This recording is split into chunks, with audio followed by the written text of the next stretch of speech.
Bismillahirrahmanirrahim. Assalamualaikum warahmatullahi wabarakatuh. Al-Fatihah ila ruhi sayyidina habibina syafi'ina Rasulullah sayyidina Muhammad ibn Abdullah sallallahu alaihi wa ala alihi wa ashabihi wa azwaji wa dzurriyyatina la ya'lamu bil jannah wa yaqawna bi asrarihim wa anwarihim wa ulumihim wa nafahatihim wa barakatihim fid dini wa dunya wal akhirah wa ja'aluna min hisbihim ويرزقنا محبتهم ويتوفنا على ملتهم ويعيشنا في زمرتهم بالعافية والسلامة ثم نفرج الكتاب السيد الإمام أبو عبد الله محمد بن يوسف السنوسي ثم إلى شيخ إبراهيم البيجوري ثم إلى حضرة الوالد الحبيب عبد الله بن محسن العطاء ثم إلى شيخ نفعنا الله بهم وبعلومهم لهم الفاتحة. أعوذ بالله من الشيطان الرجيم. بسم الله الرحمن الرحيم. الحمد لله رب العالمين الرحمن الرحيم مالك يوم الدين إياك نعبد وإياك نستعين اهدنا الصراط المستقيم صراط الذين أنعمت عليهم غير المغضوب عليهم ولا الضالين آمين. Bismillahirrahmanirrahim. Nawaitu ta'alluma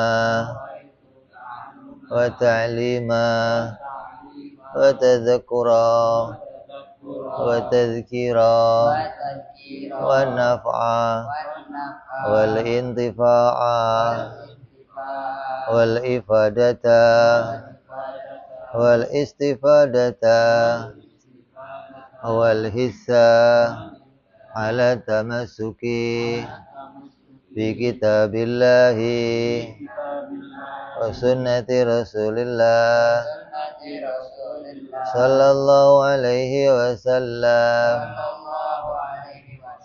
wa du'a ilal huda wa dilalata alal khairi ibtigha'a mardatihi wa qurbihi wa thawabihi wa husnil khatimah ma'al lutfi wal afiyah wa salahil akibah. Bismillahirrahmanirrahim. Alhamdulillahirabbil alamin. Wassalatu wassalamu ala asyrafil anbiya'il mursalin Sayyidina wa habibina wa syafi'ina wa maulana Muhammadin wa ala alihi wa sahbihi ajma'in, amma ba'du. Qala musanniful kitab rahimahullah, nafa'ana bihi wa bi ulumihi fid dharain. Allahumma aftah qulubana futuhal arifin wa bi hikmatika wansur alaina bi rahmatika ya arhamar rahimin.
Masih membahas tentang sifat-sifat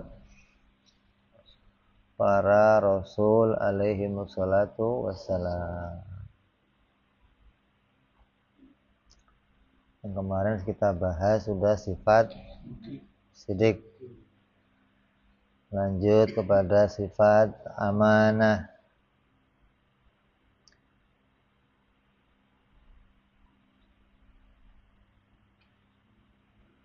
Mahwal amanah, apa itu amanah? Al amanah adamu khianatihim bi fi'li muharramin aw makruhin.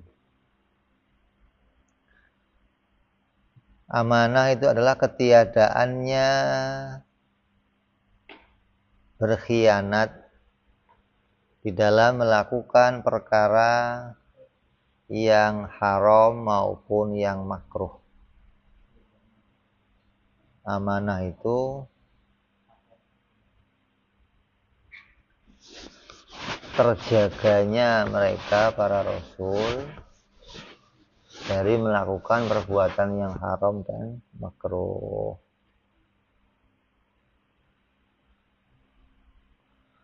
Haram contohnya apa?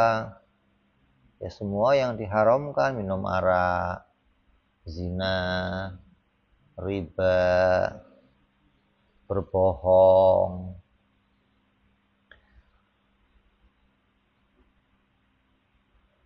Baik itu amal dohir, haram yang menjadi perbuatan dohir, maupun haram yang menjadi perbuatan batin.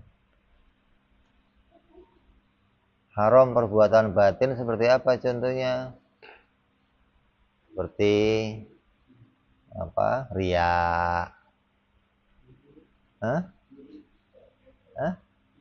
Iya, riya, iri, sombong, ujub, hasud. Hasud termasuk penyakitnya hati yang haram.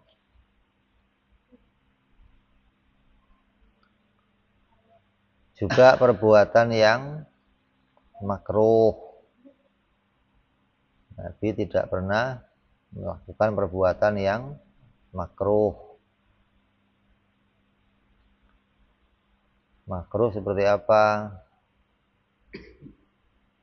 Seperti apa?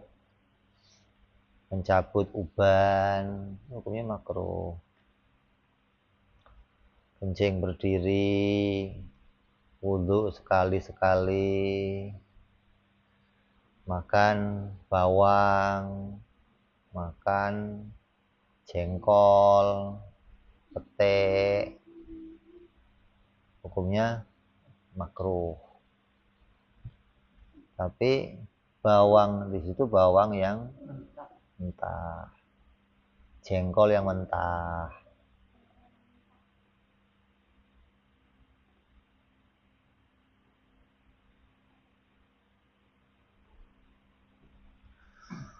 Wa fasaroha ba'dhuhum bi'ittisafihim bihifdillahi dhawahirihim wa batinihim minat talabbusi bimanhi anhu nahyan tahriman au karahatin.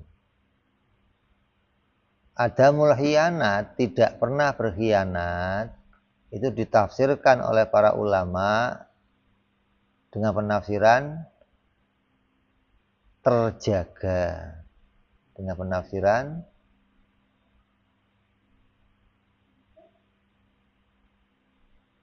mereka disifati, bersifatan bagi mereka itu terjaga, dijaga oleh Allah, zahirnya mereka maupun batinnya mereka dari melakukan perkara yang dilarang oleh Allah, baik yang haram ataupun yang makruh.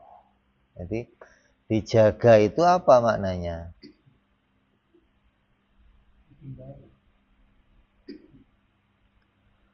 Qala ba'dhuhum hiya milkatun rasikhatun fi nafsi tamna'u sahibuha min irtikabil manhiyat. Terjaga itu maknanya memiliki hati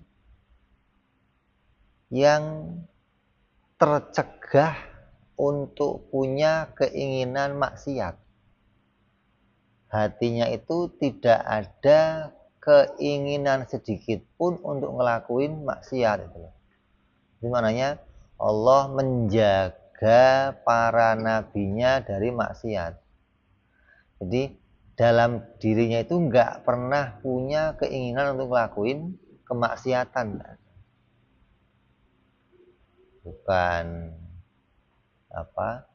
Kalau mau diukur pakai tingkatan nafsu, nafsunya sudah nafsu ubudiyah, udah yang diinginkan Nabi itu selamanya hanya ketaatan kepada Allah, kepatuhan kepada Allah. Nggak ada keinginan, kemauan untuk ngelakuin maksiat, nggak ada. Walaupun yang terkecil. Makanya kalau dikatakan ada Nabi yang ngelakuin maksiat, dan Nabi yang ngelakuin dosa, ini bentuknya hanya terlihat seperti melakukan dosa. Karena dalam diri mereka itu nggak ada keinginan gitu loh. Allah menjaga mereka dengan menjadikan dalam dirinya itu hanya punya keinginan untuk taat, patuh, tunduk sama perintahnya Allah. Hingga nggak punya kemungkinan untuk ngelakuin hal yang haram, makruh. Itu nggak ada di hatinya, kemauan untuk itu nggak ada. Makanya kan ketika ada berita bahwa Nabi ngelakuin maksiat, Nabi ngelakuin yang makruh-makruh, yang dosa, maka ini harus ditakwil. Kenapa? Karena tadi sifat mereka itu dijaga oleh Allah dari ngelakuin kemaksiatan, hingga nggak ada celah sedikit pun untuk bisa mengatakan mereka ngelakuin maksiat, nggak ada. Celahnya itu nggak dijumpai gitu loh, karena Allah menjaga mereka dari melakukan itu semua. Jadi andai saja kok terlihat mereka ngelakuin maksiat, maka ya perlu ditakwil.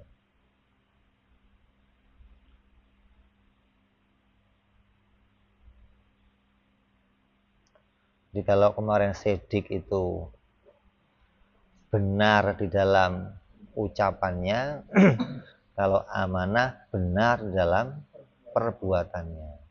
Artinya perbuatannya tidak pernah keluar dari apa yang diperintahkan oleh Allah. Jadi selamanya perbuatan para nabi dan rasul seputar wajib sunnah, wajib sunnah, wajib sunnah. Tidak pernah ngelakuin yang haram atau yang makruh. Jadi andai terlihat kok mereka seperti melakukan yang haram, hanya seperti. Kok ngelakuin makruh, hanya seperti. Tapi tidak sampai mereka melakukan hal yang makruh. Seperti Nabi pernah wudhu sekali-sekali. Nabi pernah kencing berdiri. Maka bagi Nabi semua itu hukumnya wajib, bukan lagi makruh. Karena apa yang dikerjakan Nabi itu untuk menjelaskan hukum kepada umatnya, bahwa ini adalah makruh, ini bukan hal yang haram. Maka Nabi mencontohkannya, Nabi menjelaskannya dengan mempraktekkan hal tersebut. Kalau Nabi nggak mempraktekkan seperti kencing berdiri, maka akan dianggap kencing berjongkok itu hukumnya wajib. Kalau Nabi nggak mempraktekkan wudhu sekali-sekali, akan dianggap wudhu 3 kali hukumnya wajib. Nabi pernah ditawarin makan, yang di atasnya itu ada taburan bawang, maka Nabi nggak menyentuh makanan itu. Nabi nggak memakannya, untuk menunjukkan bahwa itu tidak disukai oleh Nabi. Tapi Nabi tidak melarang yang lain untuk makan. Tapi nabinya nggak mau makan. Banyak hal begitu banyak. Artinya sahabat diperbolehkan makan, tapi nabinya sendiri nggak memakannya.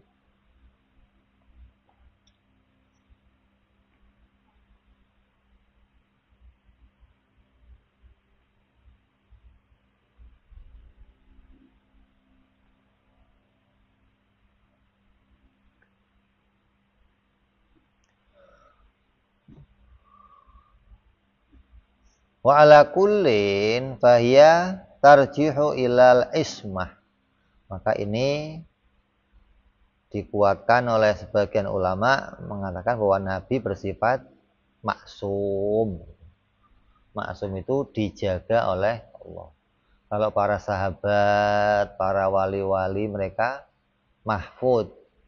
Mereka menjaga diri, bukan dijaga oleh Allah. Tapi menjaga diri itu tidak menutup kemungkinan untuk ngelakuin maksiat. Tapi kalau dijaga oleh Allah, tidak ada celah untuk ngelakuin maksiat. Andai nih, di depan itu ada kemaksiatan. Nabi berjalan, maka Allah akan membelokkan Nabi untuk enggak sampai dia ngelakuin kemaksiatan. Ini tanda Allah menjaga nabinya. Nah, kalau para wali, mereka ketika ada kemaksiatan, mereka lewat. Tapi mereka menjaga diri dengan apa? Memejamkan mata, atau sengaja mencari jalan lain ketika tahu ada kemaksiatan. Kalau Nabi enggak, memang dijaga oleh Allah untuk tidak sampai ngelakuin sebuah kemaksiatan. Inilah maknanya amanah yang terjadi pada dirinya para nabi dan rasul.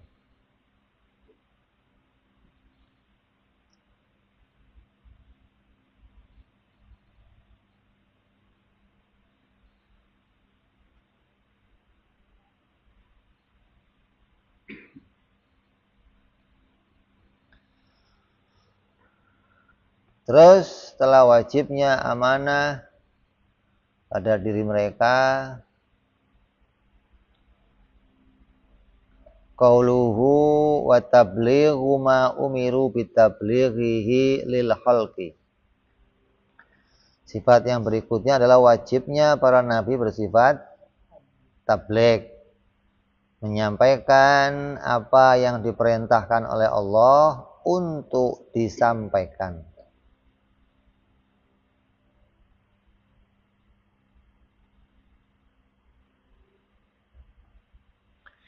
Ini sifat yang ketiga, yaitu wajibnya Nabi bersifat tabligh atau menyampaikan segala apa yang diperintahkan oleh Allah Subhanahu wa taala.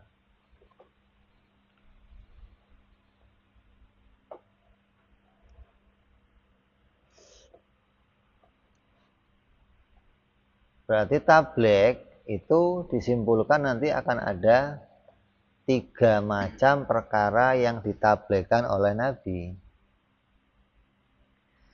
Ihtiraz bi qaulihi ma umiru bitablighihi lil khalqi.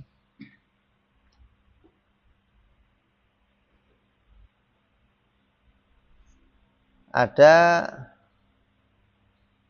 yang menolak tentang perkataan menyampaikan apa-apa yang diperintahkan oleh Allah untuk disampaikan. Amma umiru bikitmanihi anil khalqi, karena ada juga perkara yang Nabi itu diperintahkan untuk menyembunyikan dari umat, dari kaumnya. Jadi ada perkara yang Nabi tidak hanya diperintahkan untuk menyampaikan, tapi juga Nabi itu diperintahkan untuk menyembunyikan.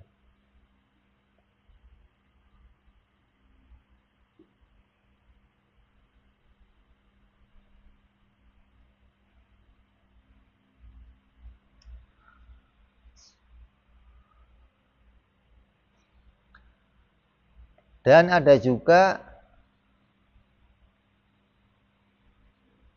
wa amma khuyyiru fihi. Ada juga yang Nabi itu boleh memilih untuk menyampaikan perintah itu atau menyampaikan berita itu atau tidak menyampaikan berita tersebut.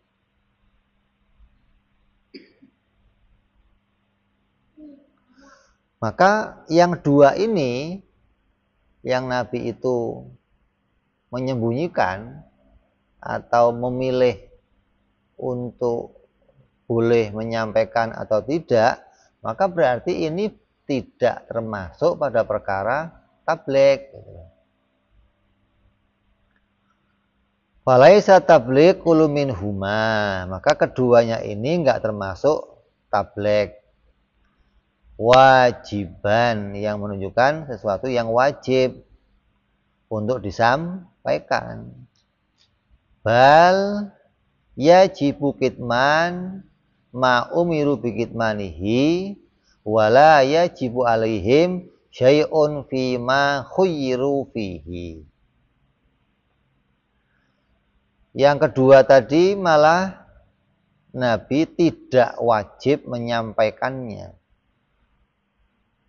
bahkan wajib menyembunyikannya. Dan yang ketiga tidak wajib untuk menyampaikan, artinya boleh memilih. Berarti tabligh itu macamnya ada 3. Ada yang pertama fa'aksamuhu salasah. Yang pertama ma umiru bitablighihi. Yang pertama perkara yang wajib disampaikan oleh Nabi. Wa ma umiru bikitmanihi, dan apa-apa yang diperintahkan untuk disembunyikan. Wa ma khuyyiru, dan apa-apa yang Nabi itu boleh memilih untuk menyampaikan atau menyembunyikannya. Wa innama lam yadhkur musannif wujuba kitman ma umiru bikitmanihi li'annahu dakhilatun fil amanah. Adapun musannif tidak mengatakan bahwa sesuatu yang wajib, ada sesuatu yang wajib disembunyikan oleh Nabi sebagai bentuk salah satu sifat, karena ini sudah masuk di dalam sifat amanah. Yang namanya amanah itu akan melakukan apapun sesuai dengan perintah. Kalau perintahnya menyampaikan, maka akan disampaikan. Kalau perintahnya menyembunyikan, maka akan disembunyikan. Itu namanya amanah. Maka nanti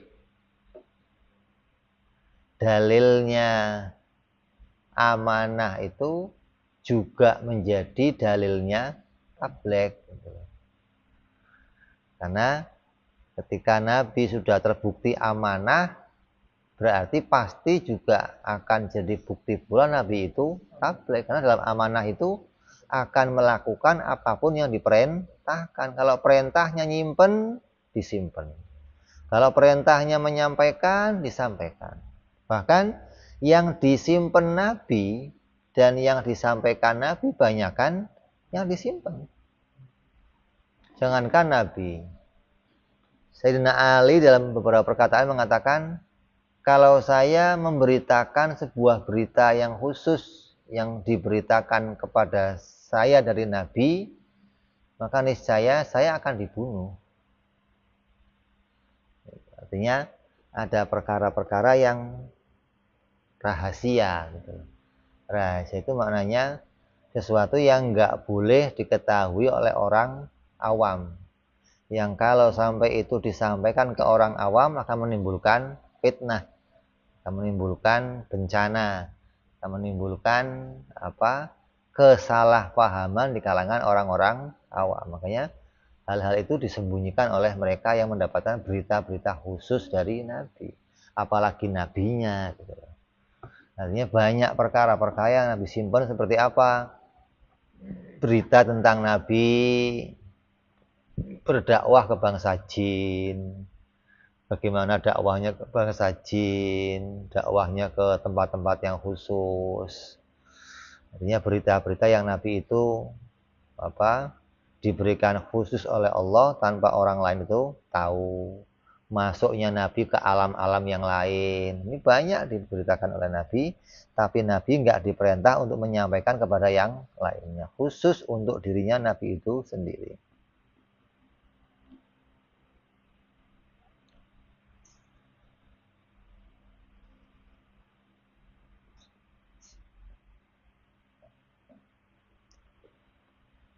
Kama qalahu fi asraril ilahiyat. Seperti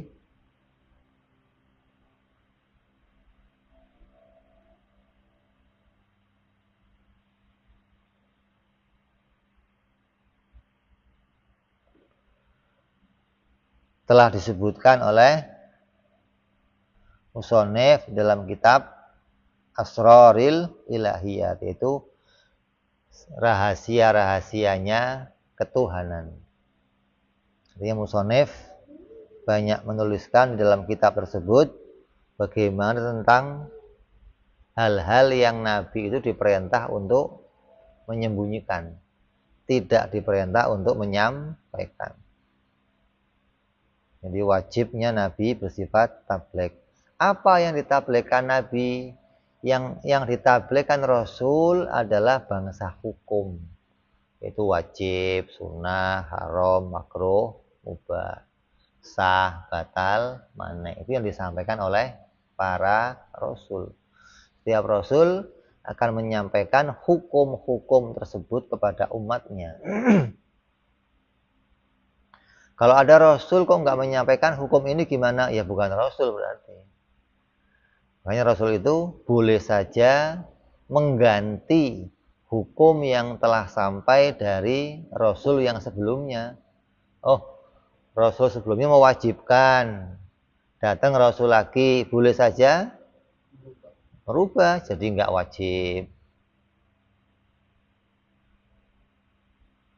Karena Rasul tugasnya menyampaikan hukum-hukum tersebut. Dan boleh saja menggantinya, boleh saja menambahkannya, boleh saja menguranginya. Ini haknya para Rasul untuk menyampaikan hukum-hukum dari Allah Subhanahu wa Ta'ala. Makanya orang Yahudi itu di antara kekafirannya mereka apa? Menolak pergantiannya hukum. Apa yang disampaikan Nabi Musa, mereka nggak mau untuk diganti. Karena menganggap kalau Allah mengganti-ganti hukum berarti Allah mencela-mencela dong. Sebentar perintah ini, sebentar perintah yang lain, gimana sih? Masa Tuhan begitu gitu. Padahal yang namanya menjadikan perintah bagi Allah hukumnya apa? Jaiz, bukan wajib. Makanya Allah boleh saja mendatangkan Nabi untuk menggantinya, merubahnya, melanjutkannya. Karena menjadikan perintah kepada kita bagi Allah hukumnya jaiz, bukan wajib. Kalau Allah wajib memerintah kita, nanti nggak ada pergantian. Dan Nabi harus tetap ada. Sedangkan memerintah bagi Allah itu hukumnya jaiz. Dan memerintahkan Nabi untuk menyampaikan perintahnya juga hukumnya jaiz. Karena boleh saja Allah itu memberikan kita perintah tanpa lewat Nabi. Coba, apa nggak repot ente? Nah, kalau Allah perintah begini, ente sholat. Nah, gimana caranya sholat ya Allah? Mikir aja sendiri. Gimana ini? Boleh nggak begitu? Boleh saja. Nggak bebas lah, Allah bebas. Kenapa nggak repot ente? Nah, untung Allah kasih kita perintah dan menjadikan seorang Nabi sebagai contohnya. Ini yang untung. Hingga kita mudah, oh caranya sholat begini, oh caranya haji begini, oh caranya bayar zakat begini, oh caranya bagi ini begini. Nabi ngasih contoh, maka dikatakan turunnya Nabi sebagai rahmat dari Allah. Kenapa rahmat? Karena boleh saja Allah nggak bikin Nabi, tapi bikin perintah. Gitu loh. Jadi kalau sampai Allah bikin perintah tapi nggak bikin Nabi, ribet kita. Gitu loh. Untung Allah kasih perintah dan ngasih contoh dengan datangnya seorang Nabi. Makanya dikatakan ini rahmat betul-betul dari Allah. Allah itu menjadikan seorang Nabi kepada kita.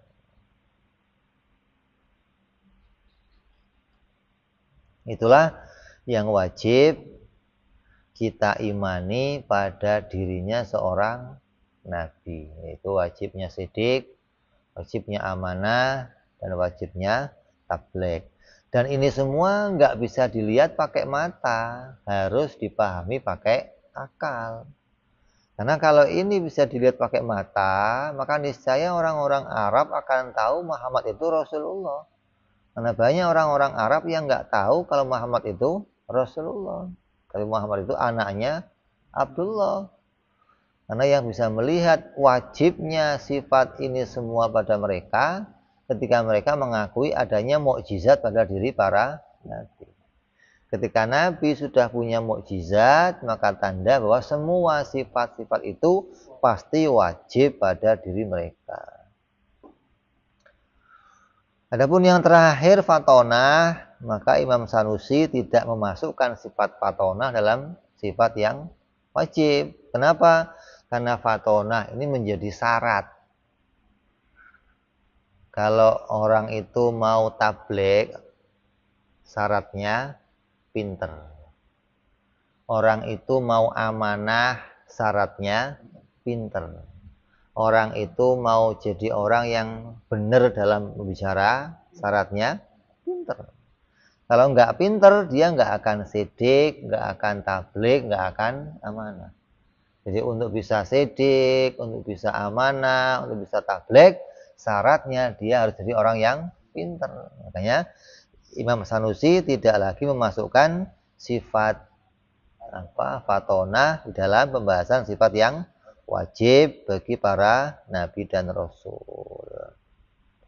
Jadi di sini hanya dibahas 3 sifat: sidik, amanah, dan tabligh pada diri mereka. Nah, yang nabi boleh memilih untuk menyampaikan dan tidak menyampaikan, contohnya apa? Banyak. Seperti orang-orang yang kemudian di kemudian hari mereka bermimpi ketemu Nabi. Kemudian Nabi menyampaikan pesan kepada mereka yang dulu belum pernah disampaikan. Itu berarti perkara itu dulu kenapa Nabi nggak nyampein? Karena Nabi boleh nyampein, boleh nggak nyampein. Nah, diantaranya perintah untuk membawa tasbih. Disunahkan seseorang itu kemana-mana pergi bawa tasbih. Kenapa kok Nabi nggak nyampein itu? Belum ada tasbih. Orang bolonginya nggak bisa mau pakai apa bolonginya. Tasbih belum ada masa itu. Makanya kalau orang-orang Wahabi kok pakai tasbih, hukumnya apa? Bid'ah dong. Nabi nggak pakai tasbih kok dia pakai tasbih. Zaman Nabi nggak ada tasbih.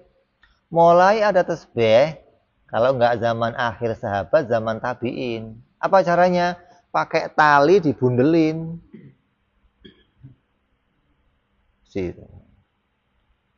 Nggak bisa bolongin kayu, mau dibor pakai apa? Orang belum ada bor masa itu, mau ngebor pakai apa? Nah, setelah ada tasbih, baru ada orang menggunakan tasbih. Ini orang Wahabi mengatakan nggak boleh orang bertasbih pakai tasbihan. Kenapa? Bid'ah. Harus tasbihnya pakai tangan. Pakai tangan juga nggak boleh pakai tangan kiri, harus pakai tangan kanan. Kenapa? Kiri tangan yang jelek. Hal itu kedengaran sama Habib Umar. Umar bertanya itu, Umar, kata orang Wahabi kita ini nggak boleh tasbih pakai tangan kiri, jelek. Oh, Umar apa? Ya kalau begitu dia kalau sholat takbir jangan pakai tangan kiri, kanan aja. Karena kiri kan jelek, jadi jangan pakai tangan dua tangan, ngapain satu aja. Kiri kan tangan jelek. Maknanya bukan nggak boleh tasbih pakai tangan kiri, maknanya jangan dimulai dengan tangan kiri, gitu loh. Kanan selesai, baru kiri, ya boleh tuh. Jadi kalau mulai pakai kiri, hukumnya makruh. Gitu. Kenapa? Memulai pakai tangan kiri hukumnya jelek, gitu maksudnya. Bukan nggak boleh pakai tangan kiri, bukan. Maka berita yang seperti itu Nabi boleh menyampaikannya, boleh tidak. Ini namanya khuyru. Nabi boleh memilihnya, gitu loh. Makanya kalau ente kemana bawa tasbih, hukumnya apa? Sunnah. Walaupun ente pakai putar-putar aja, atau kalungin gitu, nggak apa-apa. Atau ente simpen di tas mana-mana buat tasbih. Itu kalau ente simpen di tas, kok terus ente mati, anta ente buka tas ente, ada tasbihnya, pikirannya, bapak saya tukang tasbihan dulu. Padahal cuman nyimpen doang. Itu udah ada hikmah baiknya, walaupun cuman nyimpen tasbih. Dikira, bapak saya ahli zikir, ahli wirid, nggak taunya cuman itu aja hukumnya apa? Dapat pahala, walaupun hanya disimpan saja. Inilah di antara perkara yang wajib kita imani tentang wajibnya Nabi bersifat sidik, amanah dan tabligh. Serta fatona juga wajib kita imani walaupun tidak ada pembahasan di dalam sifat-sifat fatonah di sini. Terus yang berikutnya wa yastahilu fi haqqihim, kita teruskan yang akan datang, wallahu a'lam bissawab. Wa ila hadratin nabi al-fatihah. A'udzubillahi minasyaitonir rajim. Bismillahirrahmanirrahim. Alhamdulillahi rabbil alamin arrahmanir rahim maliki yaumiddin. Iyyaka na'budu wa iyyaka nasta'in ihdinas siratal mustaqim. صراط الذين أنعمت عليهم غير المغضوب عليهم ولا الضالين آمين يا ربنا اعترفنا بأننا اقترفنا وأننا أسرفنا على لظى أشرافنا فاتب تغسل كل حوبة واستر لنا عوراتي وآمن روعاتي واغفر لوالدينا ومولودينا والآل والإخوان وسائر الهلان وكل ذي أو جيرة أو صحبة والمسلمين أجمع آمين ربي اسمع فضلا وجودا منا لا باكتساب منا بالمصطفى رسولي نضى بكل سولي صلى وسلم ربي عليه أنت الحبي وآله وصحبه عدد طاس صحبي والحمد لله في البر والتناهي سبحان ربك رب العزة عما يصفون سلام على المرسلين والحمد لله رب العالمين. Assalamualaikum warahmatullahi wabarakatuh.